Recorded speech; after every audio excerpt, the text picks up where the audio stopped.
Real মাদ্রিদের এই season আমাকে 2017-18 সিজনের ভাইব দিতেছে। ভিনিসিয়াস জুনিয়র কি খেলাই ভুলে গেছে? জাভি আলোনসো রিয়াল মাদ্রিদের দায়িত্ব নেওয়ার পর রিয়াল মাদ্রিদ টোটালি চেঞ্জ হয়ে গেছে। আসসালামু আলাইকুম, কি অবস্থা মাদ্রিদিস্তারা? জাভি আলোনসো রিয়াল মাদ্রিদের দায়িত্ব নেওয়ার পর রিয়াল মাদ্রিদ টোটাল 4 ম্যাচ খেলছে। প্রথম ম্যাচে আল হিলাল, তারপর Pachuca, Salzburg and last match Juventus. এই যে গ্রুপ স্টেজের 3 ম্যাচ আর রাউন্ড অফ 16-এর 1 ম্যাচ আপনারা কেমন উপভোগ করলেন অবশ্যই জানাবেন। আর এই 3 ম্যাচে আপনারা রিয়াল মাদ্রিদের কেমন পরিবর্তন দেখতে পাইছেন, রিয়াল মাদ্রিদে কি পরিবর্তন হয়েছে ওইগুলোও কিন্তু জানাবেন। তবে আপনারা কি পরিবর্তন পাইছেন আমি জানি না, আমি অনেক পরিবর্তন দেখতে পাইছি রিয়াল মাদ্রিদের প্রতিটা মুভমেন্টে, রিয়াল মাদ্রিদের প্রতিটা সিস্টেমে আমি পরিবর্তন দেখতে পাইছি। আগে কি হতো, রিয়াল মাদ্রিদ শুধুমাত্র 3-4 জন প্লেয়ারের উপর ভরসা রাখতো, এরা যদি স্কোর না করে, এরা যদি ভালো পারফরমেন্স না করে তাহলে রিয়াল মাদ্রিদ উইন হবে না। বাট এখন সিস্টেম টোটালি চেঞ্জ। এখানে জাভি আলোনসো পরিবর্তন আনছে। এইখানে এই যে টিমের 11 জন প্লেয়ার, প্রত্যেকের গেম অনেক বেশি গুরুত্বপূর্ণ, প্রত্যেকে টপ ক্লাস পারফরমেন্স করবে। আমরা একটা টিম পারফরমেন্স দেখতে পাইতেছি, আমরা টিম কম্বিনেশন দেখতে পাইতেছি যেটার অনেক বেশি অভাব ছিল। জাভি আলোনসো প্রত্যেকটা ম্যাচেই কিন্তু আমাদেরকে নতুনত্ব দেখাইছে। প্রথম ম্যাচে কি মিস্টেক হয়েছে ওইটার সমাধান সেকেন্ড ম্যাচে করছে, সেকেন্ড ম্যাচে কি মিস্টেক হয়েছে ওইটার সমাধান থার্ড ম্যাচে করছে, থার্ড ম্যাচে কি মিস্টেক হয়েছে ওইটার সমাধান ফোর্থ ম্যাচে করছে।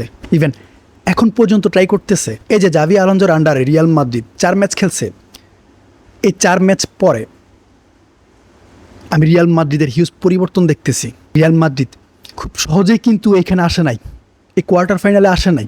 আজকের ম্যাচ বরুসিয়া ডর্টমুন্ডের বিপক্ষে, এটা সেই বরুসিয়া ডর্টমুন্ড যাদেরকে রিয়াল মাদ্রিদ 2023-24 সিজনের চ্যাম্পিয়ন্স লিগের ফাইনালে হারিয়ে চ্যাম্পিয়ন হয়েছিল। ইভেন গত বছরও রিয়াল মাদ্রিদ 60 মিনিট পর্যন্ত 2-0 পিছিয়ে ছিল, বাট 90 মিনিট পর স্কোর লাইন ছিল 5-2। রিয়াল মাদ্রিদ ওই ম্যাচও উইন হয়েছে।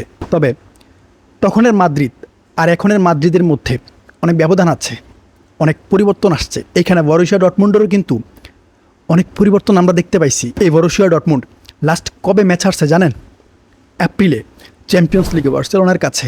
এরপরে এরা টোটাল 11টা ম্যাচ খেলছে, বাট একটা ম্যাচও হারে নাই। এরা ওই লেভেলের পারফরমেন্স দিতেছে, যদিও বার্সেলোনার পর এরা বড় কোনো টিমের মুখোমুখি হয় নাই। হ্যাঁ হয়েছে, বাট ওই রকম হাই লেভেলের টিম না। এখন আমার মেন কথা হচ্ছে এই যে আমরা বরুসিয়া ডর্টমুন্ডকে ফেস করব, আমাদের প্রস্তুতি কেমন? জাভি আলোনসোর কাছে Courtois, Dean Huijsen, Rudiger, Tchouameni, Fran Garcia, Trent, Fede Valverde, Arda Guler, এখানে হয়তো জুড বেলিংহাম থাকবে না।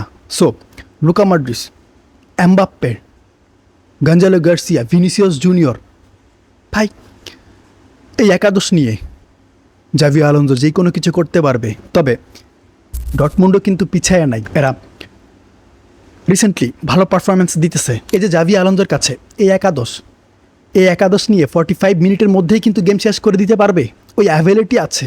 বাট বরুসিয়া ডর্টমুন্ড, এই যে বরুসিয়া ডর্টমুন্ডের কোচ কোভাচের কাছে আদেমি, গোরাইসি, ভাই এই গোরাইসি ব্রিলিয়ান্ট, কারিম আদেমি এবং গোরাইসি, এই দুজনকে নিয়ে জাভি আলোনসোকে অবশ্যই ভাবতে হবে। গোরাইসির finishing, heading, controlling I think অনেক বেটার। এরপর আদেমি এমন একজন লেফট উইঙ্গার যাকে আটকাইতে হলে আপনার আলাদা পরিকল্পনার প্রয়োজন আছে, বাট সমস্যা নাই, এখানে আমাদের ট্রেন্ট আছে, আদেমিকে কন্ট্রোল করার মতো আমাদের প্লেয়ার আছে।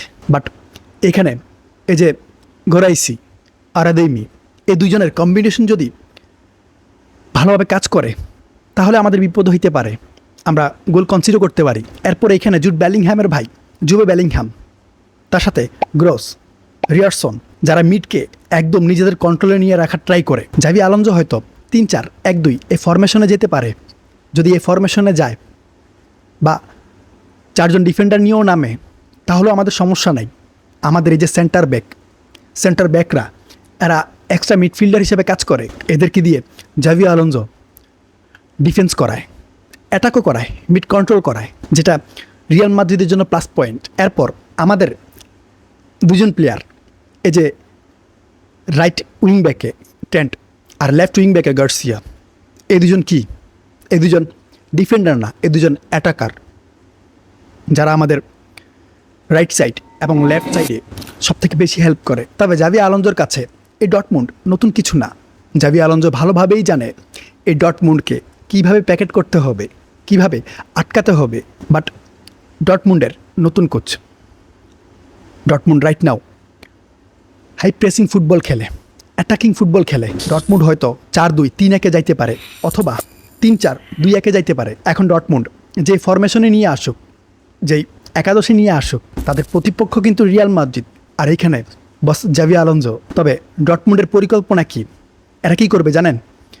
এরা মিডে ডোমিনেট করার ট্রাই করবে, মিডকে কন্ট্রোল করার ট্রাই করবে, দেন হুট করে অ্যাটাকে যাবে, যেটা জাভি আলোনজো হতে দিবে না। জাভি আলোনজো মিড দখলে রাখার ট্রাই করবে, ডটমুন্ড যেন মিডে ডমিনেট করতে না পারে, ওই হিসেবে উনি প্রেস করার ট্রাই করবে। তবে ডটমুন্ড যত পরিকল্পনায় নিয়ে আসুক, এখানে কোনো কিছুই কাজে আসবে না। আমরা রিয়াল মাদ্রিদের লাস্টে যে 4 গেম দেখতে পাইছি, ওই গেম দেখার পর আমি অন্তত এটা বিলিভ করি বরুসিয়া ডটমুন্ড মিডে কিছুই করতে পারবে না। জাভি আলোনজোর যে ট্যাকটিক্স, ওই ট্যাকটিক্সে বরুসিয়া ডটমুন্ডের মিডের মাথা ঘুরে যাবে, এটা শিওর থাকেন। তবে আমাদের একজন কি প্লেয়ার আছে, আপনারা বলেন কে? ভাই, ফেদে ভালভার্দে আমাদের কি প্লেয়ার, আমাদের মেন প্লেয়ার। ইউভেন্টাসের বিপক্ষে কি করছে? 4টা অন টার্গেট শট নিছে, যেটা কোনো স্ট্রাইকারও পারে নাই। এরপর একটা বিগ চান্সেস ক্রিয়েট করছে। ইউভেন্টাসের কপাল ভালো ছিল, এদের গোলকিপার এদের মান সম্মান বাঁচাইছে। তবে আমার কথা হচ্ছে, বরুসিয়া ডটমুন্ড রিয়াল মাদ্রিদের প্রেসিংকে কতক্ষণ আটকায় রাখতে পারবে? রিয়াল মাদ্রিদ যেভাবে প্রেস করে 6-7 জন মিলে, ডটমুন্ড এদেরকে কতক্ষণ আটকায় রাখতে পারবে?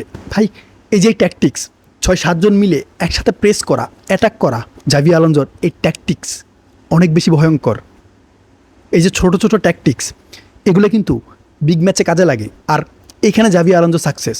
এখন আপনারা যারা ভাবতেছেন বরুসিয়া ডটমুন্ড রিয়াল মাদ্রিদকে একদম খাইয়ে দিবে, ভাই আপনাদেরকে একটা কথা বলি, 2011 সালের পরে বরুসিয়া ডটমুন্ড রিয়াল মাদ্রিদের সাথে কি ছিঁড়ে ফেলছে আপনারা আমাকে দেখান।